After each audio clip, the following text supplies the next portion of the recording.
This is the Lone Crater YouTube. We hope this video helps. You start by preparing a clean workspace and minimal tools.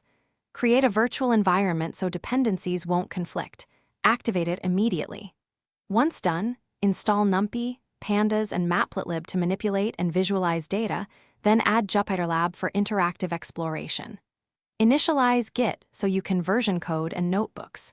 This avoids messy dependency issues later and lets you iterate safely. Make sure to test imports in a quick Python REPL before moving on. Now focus on transforming raw data into reliable inputs. You load files using Pandas, then inspect structure and types. This reveals missing values and mistyped columns.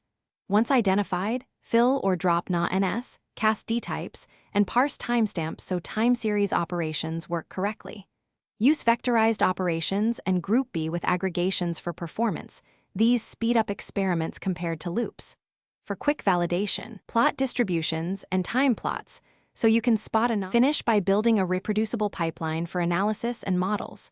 You split data, set a random state, and encapsulate preprocessing plus model steps into a scikit-learn pipeline so the same transforms apply during inference.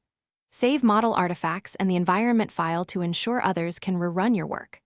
Once complete, document key choices in the notebook.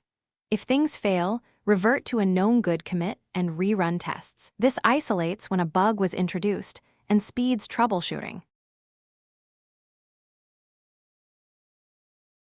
Thanks for watching. Consider subscribing if we helped you.